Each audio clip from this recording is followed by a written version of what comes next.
A suficiência do nosso Senhor Jesus Cristo, um assunto relevante e de grande urgência para a nossa sociedade e também para as igrejas, para nós como salvos. Acredito que você também pensa dessa maneira.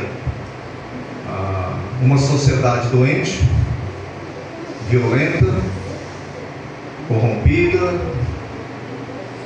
uma igreja do Senhor Jesus Cristo em todo o mundo que tem se enfraquecido, tem tido assim um declínio espiritual considerável, seguindo aí talvez a linha e o movimento ou a direção que a sociedade tem tomado.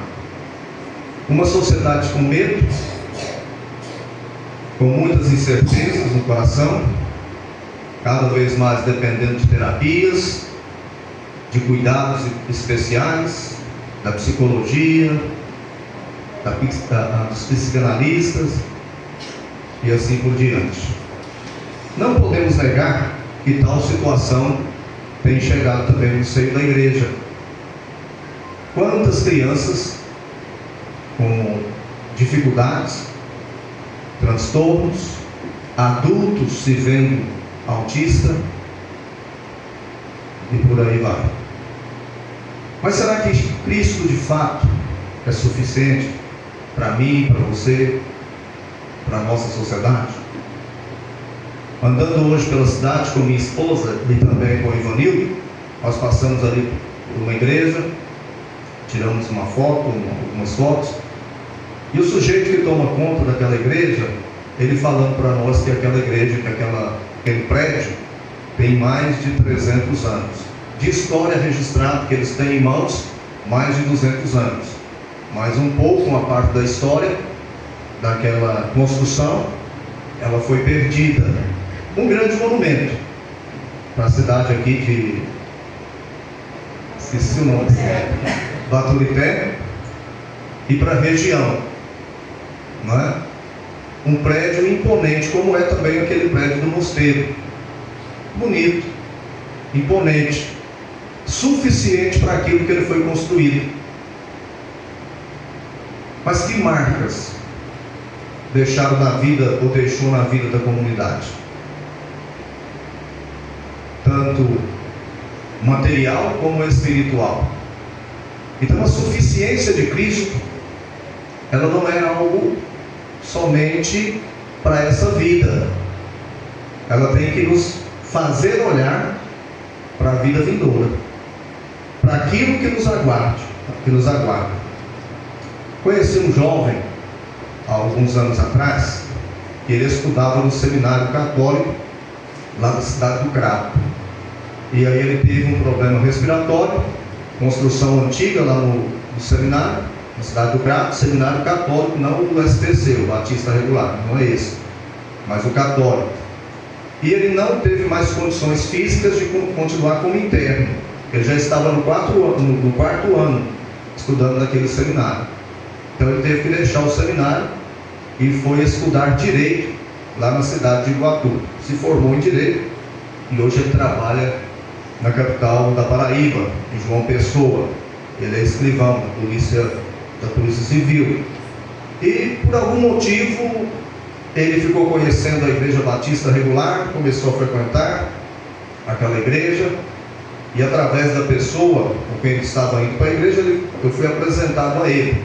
Mas ele saiu do seminário católico com a cabeça cheia de doutrina católica e com a esperança de mudar a doutrina e as convicções da primeira Igreja Batista Regular lá de Iguatu. E aí ele disse: pastor, eu gostaria de fazer algumas reuniões com você. Não é nem eu com ele, não era nem eu com ele, mas ele comigo. Tá bom, e o que é que você pretende? Eu pretendo estudar a doutrina católica contigo e também ouvir da doutrina batista. Como é que você quer? Pastor, a gente pode se reunir nas terças-feiras à noite? Podemos. E vai ser assim. E vai ser assim, pastor.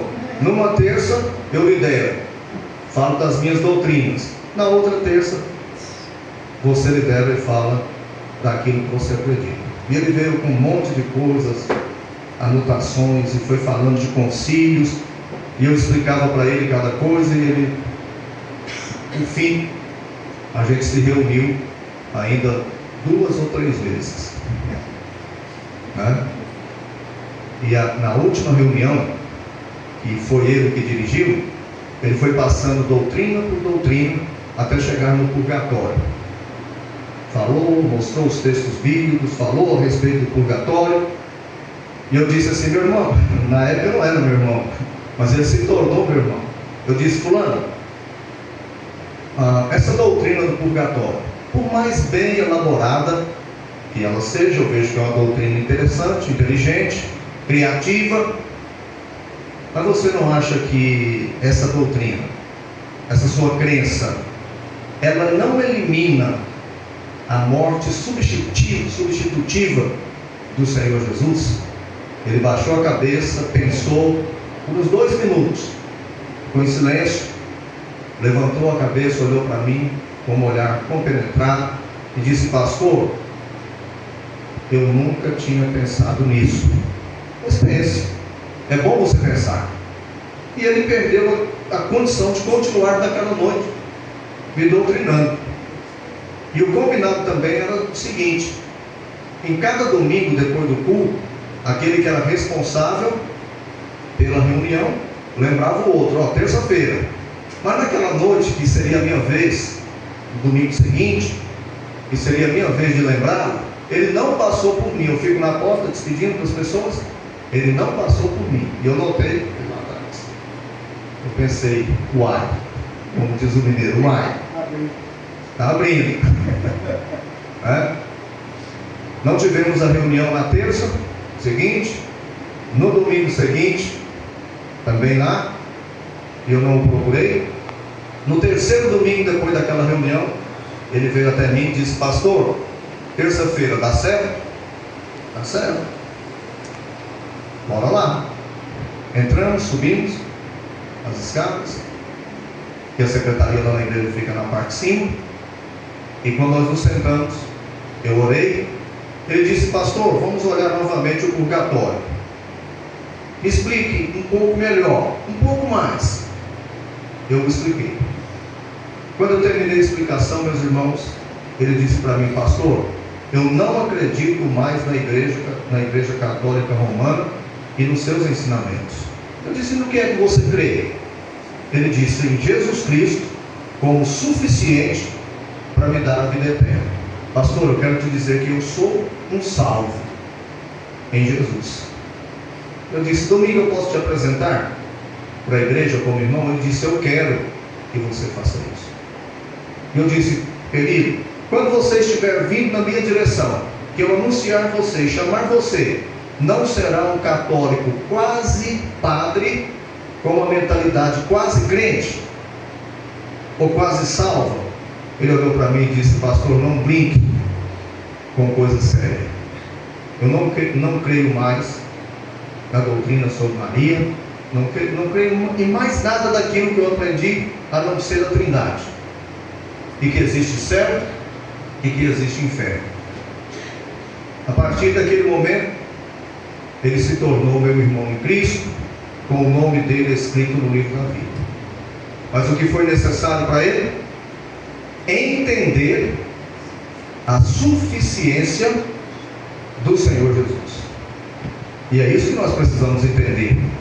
E não somente entender, meus queridos, mas viver essa suficiência na nossa igreja, na sua família e na sua vida diária. Nós dependemos dela. Há 15 anos atrás, eu passei por 2 tragédias lá na primeira igreja batista regular. Uma irmã muito amada, uma mulher de uns 45 anos, ainda solteira, tirou a própria vida no início do ano, há uns 15 anos atrás, né, Dani? Ela tirou a vida dela. E eu a encontrei ainda no hospital, antes dela ser levada para Fortaleza. Ela derramou álcool no corpo e colocou fogo no corpo dela. E eu estava no programa de rádio, a gente tem um programa de rádio aos domingos. Eu recebi a informação de que ela tinha feito isso. e que ainda estava no Hospital Regional de Iguatu para ser transferida para Fortaleza. Eu a encontrei completamente desfigurada dentro daquela ambulância. Uma pessoa galega, dos olhos azuis, cabelo loiro, o cabelo dela estava da cor da capa dessa Bíblia aqui. E enquanto ela falava comigo, o cabelo ia caindo em cima da maca, ia quebrando, estava só o carvão. E ela citou o Salmo 23 e disse: pastor, Deus não me abandonou. Eu vou orar pelo Senhor. Ore por mim. As últimas palavras que eu ouvi daquela irmã. Depois de 2 dias em Fortaleza, ela faleceu. Por que eu estou contando isso? Naquela situação, ela confiava na suficiência de Cristo. Não me pergunte, eu não entendo, não vou nem atrás de entender como é que ela fez aquilo. Mas eu tenho certeza que alguém aqui já pensou em tirar a vida. Por conta das suas dores, por conta das suas decepções, da sua ansiedade, talvez da sua depressão, por conta da humilhação, enfim, por uma série de coisas que talvez você já pensou fazer isso. E Deus sabe que você pensou, mas você diz: Senhor, eu não vou fazer, eu vou continuar porque vale a pena te servir. Porque como foi cantado aqui pelo nosso querido missionário Reginaldo, quantas vezes o Senhor já não te levantou? Tente lembrar quando foi que o Senhor te abandonou. Mas a vida não é fácil, não.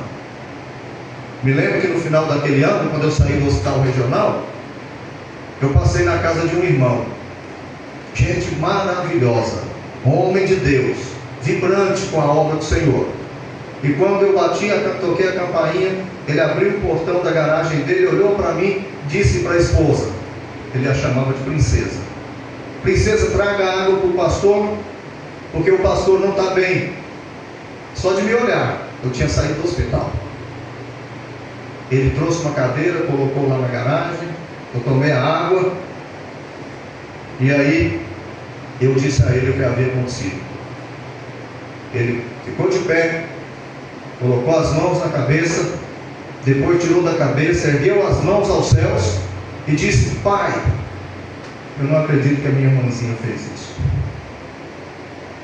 E no final daquele ano, eu entrei em um quarto da casa daquele irmão e o encontrei morto, porque ele havia se pendurado, se enforcado no armador da sua casa. Horrível. Início do ano, final do ano. E aquilo, quero dizer para os irmãos, o da irmã nem tanto, mas o ato daquele irmão impactou toda a cidade de Iguatu. Por quê, pastor? Alto funcionário do Zenit, homem de testemunho polido e eficaz da cidade de Iguatu, que a cidade ímpia ficou pasmada por ele ter feito aquilo, pelo testemunho dele como crente. A irmã que está lá ainda, se casou de novo, fantástica. Eu temi pelas consequências, e nós fomos pegá-la na tarde daquele dia na casa de um irmão, porque estava assim de curiosos lá. Eu fui pegar aquela irmã e levar para minha casa para livrá-la dos curiosos. E quando a gente ia para casa, só eu e ela, aquele silêncio de morte, ela disse assim para mim: pastor Pires, desde o início desse ano, eu tenho pedido a Deus que me permitisse experimentar um pouco mais da graça dele, conhecer o melhor, pastor Pires, mas eu nunca pensei que fosse assim. E depois ela me fez uma pergunta: pastor, por que é que tem que ser assim? Por que teve que ser assim? Eu disse: minha irmã, eu não sei. Mas tem muitas situações da nossa vida que nós não compreendemos, como a gente leu aqui no cartão que foi entregue hoje. Temos que confiar. Não é questão de entender, não é isso. É a questão de confiar, repousar, descansar. E eu temia que aquela nossa irmã fosse entrar numa depressão. Mas ela continuou com um sorriso firme, cabeça erguida, e dizendo para nós da igreja: um dia de cada vez. Pastor, um dia de cada vez. E quero dizer aos irmãos que naquele ano a nossa igreja se tornou melhor, mais próxima, mais cuidadosa, mais amorosa, mais dependente, entendendo um pouco melhor a suficiência do nosso Cristo. Acredito que o diabo achou que poderia nos derrotar e fazer muitas pessoas se desviar da fé. Se é possível o crente salvo sair da fé. Mas não. Nós focamos no Senhor e na sua suficiência. Então eu quero levá-los com essas histórias, levá-los ao livro de Hebreus, capítulo 1, para falarmos da suficiência de Cristo e por que Ele é suficiente para nós.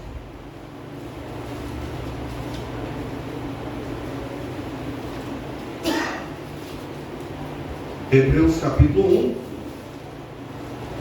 nós iremos ler apenas os versículos de 1 a 4 de Hebreus capítulo 1. Diz assim a palavra do Senhor, Hebreus capítulo 1, do versículo 1 ao versículo 4, eu vou me deter no versículo 1 ao versículo 3, eu vou separar a sua Bíblia, a versão que você está usando provavelmente não separou o versículo 4 dos versículos iniciais, do 1 ao 3, e eu entendo que o versículo 4 deveria fazer parte da segunda parte aí do parágrafo de pregação, da ideia do escritor.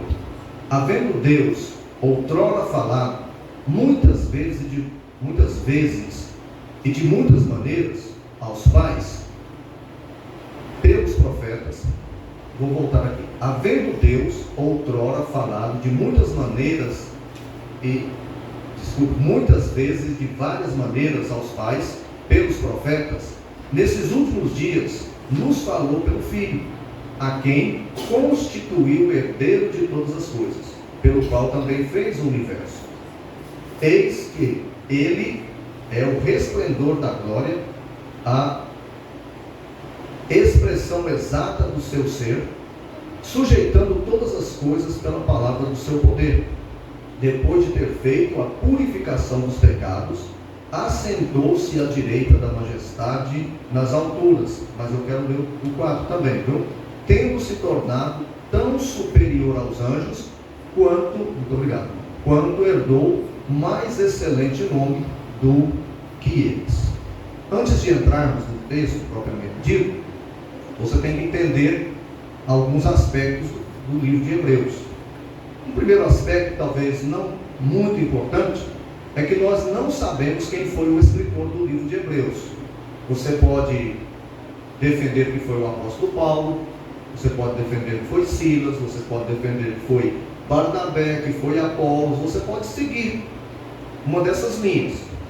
O fato é que você não terá condições de provar pela própria escritura que uma dessas pessoas que eu citei tenha sido o escritor desse livro. O que é importante você saber e lembrar é que o livro foi inspirado. O livro foi escrito sob a supervisão do Espírito Santo. O Espírito Santo usando uma pessoa para registrar aquilo que Deus queria comunicar aos hebreus. Quem são os hebreus? Quero lembrá-los.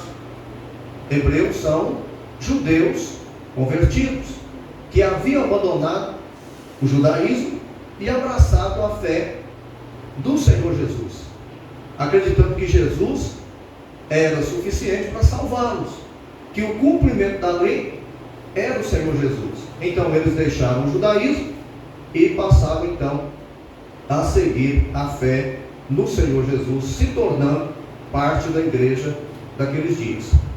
Mas esses leitores aqui, as pessoas a quem o livro foi direcionado, eles estavam enfrentando algumas dificuldades. E essas dificuldades que eles estavam enfrentando eram justamente por causa da fé em Cristo. Ou seja, eles estavam sendo perseguidos, os seus bens estavam sendo confiscados, a família estava sendo presa, sequestrada, para que eles pudessem abandonar a fé. E vocês se lembram que lá na frente, no capítulo 10, o escritor de Hebreus vai dizer assim: olha, não deixando de congregar-vos, como é costume de alguns. Antes, já que o dia está se aproximando, nos estimulemos às boas obras, não é isso? E ao amor. Cristo está vindo, Cristo está próximo. Então, em vez de vocês deixarem de congregar, vão servir ao Senhor, estimulando as boas obras e também ao amor. Eles estavam em dúvidas se continuavam a seguir a Jesus ou se retrocediam, se voltavam ao judaísmo. Por quê? Porque o raciocínio, irmãos, era o seguinte: ora, no judaísmo nós tínhamos Moisés, no judaísmo nós tínhamos os profetas, o judaísmo é aceito pelos romanos, nós não sofríamos nenhuma perseguição. Quando nós éramos adeptos do judaísmo, não sofríamos nada disso. E no cristianismo, Jesus não tem feito nada por nós, não nos dá segurança e não nos protege. Então é muito melhor voltar para os braços de Moisés, para os profetas, para os patriarcas, para os anjos. Então, quando você lê Hebreus, você tem que entender que o escritor, ele visa, ele busca mostrar a superioridade de Cristo ao Antigo Testamento, a suficiência de Cristo quando comparado com Moisés, com Elias, com os anjos, com Arão, com o sacerdócio do Antigo Testamento. Então a ideia, vamos dizer assim, a energia do livro, a proposição do livro é mostrar a suficiência e superioridade de Cristo para a igreja, para você individualmente. Então, como é que o autor, o escritor, melhor dizendo, ele mostra essa superioridade? No versículo 1, eu quero que você fique com a sua Bíblia aberta para a gente entender de onde eu estou tirando as ideias. No versículo 1 do capítulo, ele diz assim, havendo Deus outrora falado muitas vezes e de muitas maneiras aos pais pelos profetas, nesses últimos dias falou-nos através do Filho. Como que ele começa mostrando a suficiência de Jesus Cristo? Dizendo que Jesus Cristo é Deus. Você não sabe disso? Jesus não é Deus? É. Os leitores do livro não sabiam que Jesus é Deus? Não sabiam. Mas como é que eu e você sabemos que Jesus é Deus? Ouvindo. Mas o autor de Hebreus, ele está querendo que eu e você entenda ou entendamos as implicações desta verdade, de que Jesus é Deus. E como ele faz isso? Mostrando que Jesus é Deus. Primeiro, ele vai dizer, o escritor vai dizer no versículo 1, que Deus se revelou no passado. Havendo Deus falado. Notem, queridos irmãos, que o escritor de Hebreus, ele não está preocupado em demonstrar que Deus existe. Se você já leu toda a sua Bíblia, eu acredito que já, você vai ver que nem no Antigo Testamento, nem no Novo Testamento, Deus se preocupa em provar que Ele existe. Ou se preocupa? Não. Isso não é propósito de Deus, revelar para nós, provar para nós. Mas o autor de Hebreus, quando ele diz que Deus falou no passado, ele está confiando, crendo, vivendo a verdade de que Deus é eterno, porque Deus falou no passado. Ele parte então desse pressuposto. Se Deus no passado já falava, a conclusão é: Ele existe. Ele é de eternidade a eternidade. Mas, irmãos, saber que Deus é de eternidade a eternidade, o que muda na nossa vida? Ter esse conhecimento. No dia a dia, na prática, o que é que muda? O que muda na sua vida? O que mudou até hoje? Saber que Deus é um Deus eterno, que não tem princípio, meio e nem fim. Mas o autor de Hebreus, ele se apega nisso. E você tem que se apegar nisso. Você tem que levar a sua família a crer nisso. Que Deus é eterno. Que Deus existe. E sempre existiu. E que Ele é o mesmo ontem, agora e o será amanhã. Agora notem que o autor parte disso. Mas no Novo Testamento, ele já conhecia essa verdade. Porque no Evangelho de João, capítulo 1, versículo 1, diz assim, ó: no princípio era o verbo estava com Deus, e o verbo era Deus. Ele já conhecia isso, o escritor de Hebreus. Porque no versículo 1 que eu acabei de citar, diz que o verbo era Deus, e o verbo estava no princípio com Deus. Então ele está falando de duas pessoas no versículo de João, não é isso? Ele está falando do Pai, do Filho e do Espírito Santo. Ele tem esse conhecimento. Mas no versículo 1 de João, ele está falando do Pai e também do Filho. Eu sei que você sabe disso. O nosso Deus é o único Deus que se revela em três pessoas diferentes: Pai, Filho e Espírito Santo. Então o autor de Hebreus está mostrando isso. Deus é eterno. Mas notem que ele vai dizer assim no versículo 1: Deus falou no passado, de muitas vezes e de várias maneiras.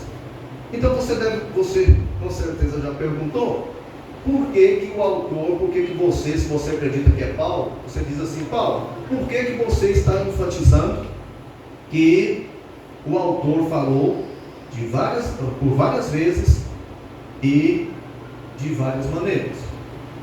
Ora, o que eu disse na nossa introdução? Que o autor está mostrando a superioridade de Cristo e o Antigo Testamento.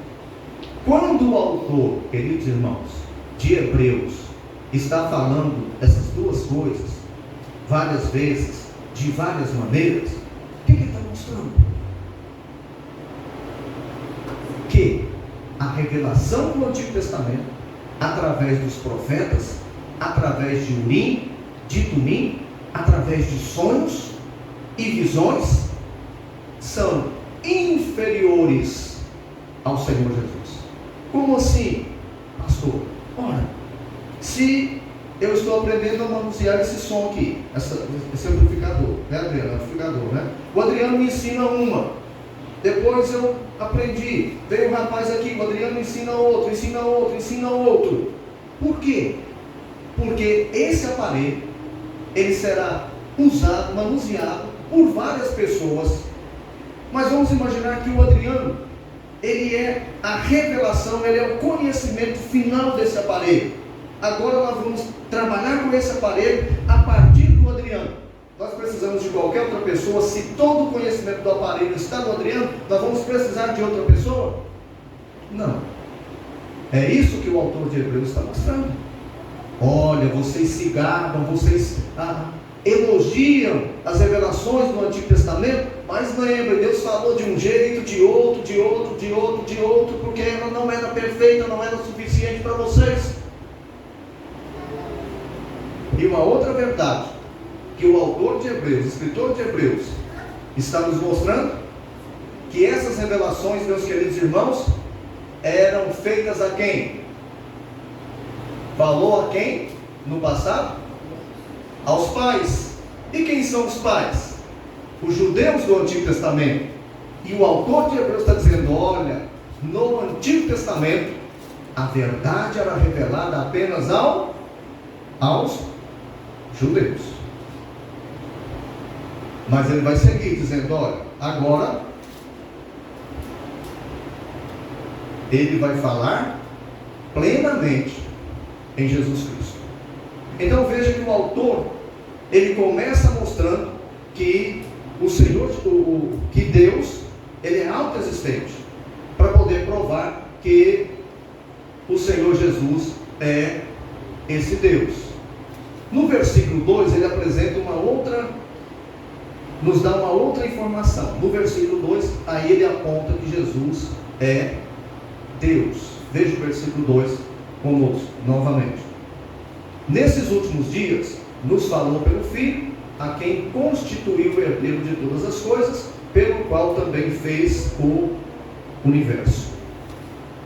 Notem que ele vai dizer, olha, Cristo é Deus. E como Filho, ele é o herdeiro de todas as coisas. Ou seja, a ideia do autor aqui agora, meus queridos irmãos, é mostrar que Jesus tem a mesma natureza do Pai. Aquilo que o irmão dirigente leu aqui em Colossenses. Nele reside toda a plenitude de Deus. Lemuel leu isso aqui hoje em Colossenses, não foi? Nele habita toda a plenitude de Deus. E os leitores estavam questionando isso.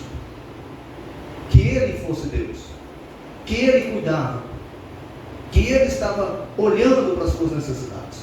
Mas o autor diz, olha, ele é herdeiro, ele se revela plenamente.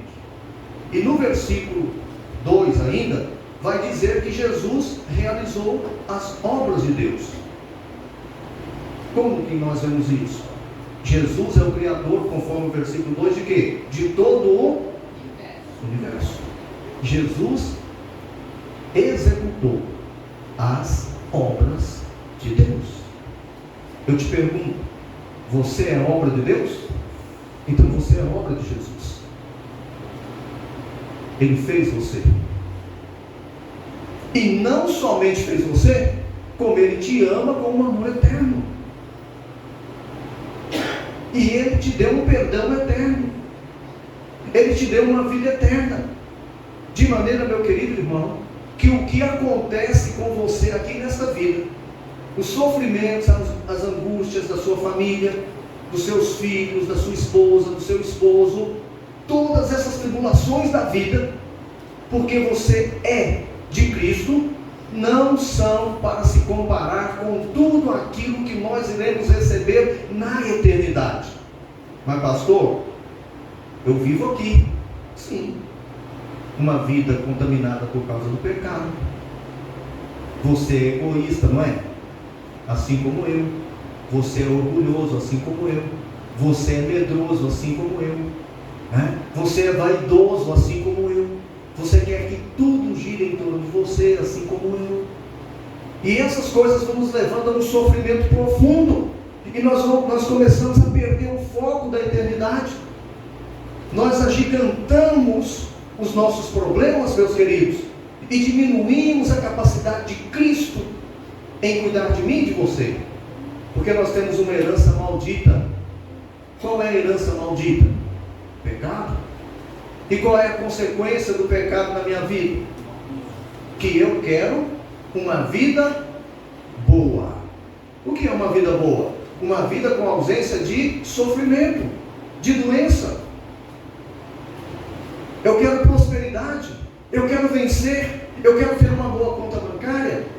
Nada contra isso, saúde e prosperidade financeira. Mas é isso que Jesus oferece para você? É isso que Jesus promete para você? Não, não é. O que Ele prometeu a mim e a você é vida eterna, é vida com Ele. Então o autor de Hebreus vai afunilando dizendo, olha, você é obra de Cristo. Em João capítulo 1, versículo 3, nós vemos assim, ó: todas as coisas foram feitas por intermédio dele, e sem ele nada do que foi feito se fez. Esqueça de Cristo. Viva essa nossa vida, esse mundinho materialista aqui, sem incluir Cristo nele. A sua vida será altamente amarga e sem graça, vazia, sem propósito, sem objetivo, sem sacrifício, sem entrega, sem cantar, sem louvar, sem piedade, sem santidade. Todas as coisas foram feitas por intermédio dele, e sem ele nada que foi feito se fez. Pense no prédio que eu falei para vocês aqui, para cá, um amarelo, está para cá, né? Está para cá. Pense naquele mosteiro construído em cima do monte. Todos os que passam por ali enxergam aquele mosteiro. Mas o que o versículo diz? Todas as coisas foram feitas por ele, e sem ele nada do que foi feito se fez. Qual o sentido daquele mosteiro, a não ser para que a gente que visita por aqui tirar fotos? Eu estava olhando lá o ossuário lá, onde tem os restos mortais de alguns homens. E aí? Tudo acabou. Já era. Fim. Sepultura. Eu acho interessante, queridos, quando você lê o livro de Jó, e Jó está sendo acusado pelos seus amigos, né? Jó disse assim, né? Mas eu sei que o meu Redentor vive, e por fim, o que vai acontecer? Se levantará sobre a terra. Tradução literal: eu sei que o meu Redentor vive, e ainda que eu morra, ele se colocará ao lado da minha sepultura e vai declarar a minha inocência. Visão, queridos, suficiência é você viver uma vida aqui com o seu coração na eternidade e dizer como Jó: eu sei que o meu Redentor vive, e ainda que eu morra, ele se colocará de pé ao lado da minha sepultura e vai declarar nele, somente nele, a minha inocência. Vou repetir: todas as coisas foram feitas por intermédio dele, e sem ele nada do que foi feito se fez. Falei com muito pesar daquele meu irmão que eu acho que o Reginaldo conheceu, né, Reginaldo? Cara fantástico. Acho que o Renato também conheceu, né, Renato? Um homem incrível, incrível. Por que ele fez aquilo? Porque ele passou por uma terrível depressão, morte da mãe, que foi se acabando em cima de uma cama, com câncer, comendo a vida dela, sugando a vida dela dia após dia. Depois da morte ele teve uma dengue hemorrágica, eu sei que as plaquetas dele baixaram tanto que ele quase morreu, ficou tão fraquinho, que ele entrou numa depressão. E quando ele entrou naquela depressão, ele perdeu a força de hoje e a perspectiva do amanhã. E o texto diz: sem Cristo nada do que foi feito se fez. Ele perdeu essa alegria, essa vibração, e de repente a vida perdeu o sentido. Porque é isso que a depressão faz conosco. Ela nos tira a energia do hoje e a esperança do amanhã. Ou não é assim? E ela rouba a alegria com Cristo, e aí, sem Ele, nada do que foi feito se fez. Queridos, quando você vê alguém com uma tristeza profunda, fique perto. Nós temos uma irmã, agora vou citar o nome, não quis citar o nome do irmão ou da outra irmã, uma irmã, Maria Tavares, Marineide. Ela procurou a minha esposa uma semana antes daquele irmão se matar. Ela tinha visitado e disse: olha, pessoas desse jeito a gente tem que tomar cuidado. A gente tem que tomar cuidado. E ela tinha razão. Perdeu essa alegria de saber que esse Cristo, que fez todas as coisas, nos incluiu na sua obra. E eu sei que eu vou ver meu irmão e a minha irmã lá no céu. Sabe por quê, queridos? Porque a nossa salvação não depende daquilo que eu faço, nem daquilo que você faz. A nossa salvação depende exclusivamente da suficiência da morte substitutiva de Cristo por nós. Então o autor de Hebreus mostra isso. Ele é Deus.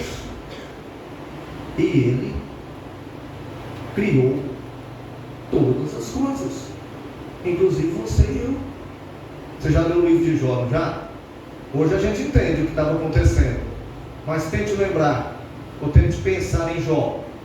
Não tinha Bíblia, não tinha cantor cristão, não tinha esses instrumentos, não tinha um pastor, e lá, só um lambo, mas dizendo: eu sei que o meu Redentor é suficiente, eu sei. E no final, o que foi que Jó disse? Eu te conhecia só de ouvir, mas os meus olhos te viram.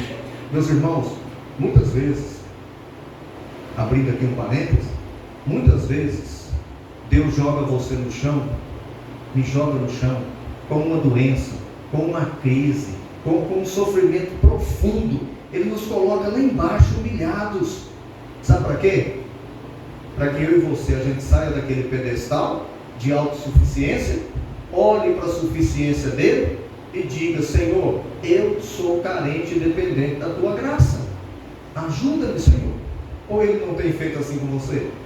De vez em quando ele vai dando corda, vai dando corda, vai dando corda, e você vai vibrando. Rapaz, eu sou o cara, ó, vai dando corda, e ele puxa, para dizer assim para mim: Pires, olha para mim, olha para a minha suficiência, olha, entenda que eu te criei, e quando eu criei você, Pires, eu fiz um propósito para a sua vida específica, e vou alcançar esse propósito. Mas o autor de Hebreus, no versículo 3, ele diz assim, no versículo 3, ele diz assim, ó: ele é o resplendor da glória e a resplendor da glória e a expressão exata do seu ser. Agora ele diz abertamente que o Senhor Jesus, ele é Deus. Como que ele faz isso? Ele vai dizer: olha, ele é o resplendor da glória. Irmãos, vocês sabem que as qualidades de Deus, santidade, eternidade, bondade, longanimidade, onisciência, onipresença, são qualidades da pessoa de Deus, que nós chamamos de quê? Atributos de Deus, qualidades de Deus. Mas quando o autor diz aqui que ele é a expressão exata da glória de Deus, ele é a expressão da glória de Deus, ele não está dizendo que glória aqui seja atributo de Deus. Não. A palavra glória aqui está sendo usada no sentido figurado de, em Cristo, conter todos os atributos de Deus: onisciência, onipresença, santidade, amor eterno, amor perfeito. Então aqui ele está dizendo: olha, essa glória, esse resplendor da glória, indica que Cristo, o Filho, tem todos os atributos do Pai. Você lembra que no passado, nessa época aqui, não havia, e um tempo atrás, não havia cédula, não havia moedas com facilidade, tudo era negociado com ouro e prata. Então, quanto maior o ser, mais ouro era colocado na balança, e colocando, e aquele monte de ouro, né, ali resplandecendo ali, desculpa, né, mostrava o valor do objeto ou da pessoa. Então, quando ele diz: olha, ele é a expressão da glória do Pai, quando você olha para ele, você pode saber que você está olhando para o Pai. Lembra lá em um dos evangelhos que alguém chegou para Filipe, ou foi Filipe, e disse: olha, foi Filipe, né? Senhor, nós queremos ver, mostra-nos o Pai. Mostra, Senhor, o Pai, e isto nos basta. E o que ele disse? Eu imagino ele colocando a mão sobre o ombro de Filipe e dizendo: cara, Filipe, moço, gente, eu estou com você há tanto tempo, Filipe, tanto tempo que eu estou com você, Filipe, e você não tem visto o Pai? Quem me vê, vê. Você já não teve vontade de ouvir a voz de Deus lá do céu? Você está passando por um perrengue. Se Deus falasse comigo, como falou com Abraão? Se eu pudesse ver Deus subir ali do lado do mosteiro, do lado da serra, e de repente Deus aparecer numa sarça ardente e falar comigo. A gente não pensa assim, essa bobagem de vez em quando? O sofrimento, a solidão é tão grande que a gente não pensa assim, rapaz, se eu fosse ali por mato e de repente um anjo viesse falar comigo. O Pai fala comigo e com você através de quem? De Cristo. E onde eu encontro a palavra de Cristo? Aqui. Agora o autor de Hebreus está dizendo, olha, ele é o esplendor da glória. Ele vai dizer a expressão exata de toda a divindade do Pai. Todos os atributos são encontrados nele. Como foi lido aqui pelo Lemuel. Colossenses capítulo 1, versículo 15 diz assim, ó, este é a imagem do Deus invisível, o primogênito de toda a criação. Meus irmãos, o nosso Jesus é o Deus eterno. Por isso ele é suficiente. Ele se fez homem e veio habitar com você. Jesus é invencível em qualquer luta, e ele luta por nós. Jesus é Deus e deve ser adorado em obediência e submissão. Jesus é Deus amoroso que nos ama com um amor eterno. É esse Jesus que é suficiente para mim e para você, para a sua família. Olhando as crianças cantando aqui, me lembrei da nossa juventude lá em Minas Gerais. A gente cantava do Melodias Maranata, do livrinho. Eles pegavam Melodia Maranata, escolinho? Não lembro, né? Lá do Seminário Batista de Curitiba, Batista Seminário de Curitiba, eu só confio no Senhor. Posso confiar que um lar no céu Cristo vai me dar. Se o sol chegar a escurecer e o céu nublar, eu só confio no Senhor, que não vai falhar. Posso confiar? Posso confiar. Será que a nossa família está vivendo assim? Será que nossos filhos têm visto essa nossa confiança na suficiência de Cristo, a ponto de chamar a nossa atenção quando a gente esquece de orar? Quando a mamãe está chorando porque o papai está doente, a mamãe esquece de orar e nossos filhinhos vêm, ou o filhinho dela, mamãe, vem cá, vamos orar, porque nele nós podemos confiar. Podemos confiar, mamãe. E se o papai morrer, nós vamos encontrar com o papai no céu, porque eu posso confiar, mamãe, e nós podemos confiar. Será que é assim, queridos, que nós estamos vivendo a suficiência de Cristo? Será que quando você anda pelas ruas de Baturité, as pessoas olham para você com um olhar de desprezo por causa da sua fé na suficiência de Cristo, ou um olhar de admiração por causa da sua fé na suficiência de Cristo? Queridos, andar pela fé significa ausência de problemas? Não. Mas significa que aquele problema vai me fazer pensar, lembrar que todas as coisas cooperam para o bem daqueles que amam a Deus. Até a morte, até o enforcamento de um irmão, até o suicídio de um irmão, até a crise no meu casamento, até a crise na minha família. Porque é na crise, no sofrimento, que a sua fé e a minha fé é aperfeiçoada. Então hoje à noite, nesses versículos, amanhã eu retorno nesses versículos. O que o autor de Hebreus está querendo nos mostrar? Cristo é suficiente porque Ele é Deus. E esse Deus disse para nós, antes de subir ao céu: eis que estou convosco todos os dias, até a consumação dos séculos. Devemos ter medo? Não. Mas o medo é normal? Sim. Deve nos dominar? Não. Porque Cristo é o nosso pastor e nada nos faltará. Não é assim? O Senhor é meu pastor e nada me faltará. Eu te pergunto, e com isso eu encerro. Eu te pergunto, meu querido irmão e minha querida irmã, já faltou alguma coisa para você? Eu sei que já. Você pensou, não tenho isso, nem tenho aquilo. Mas o Salmo 23 ensina isso. Se os irmãos me permitem. Tradução literal.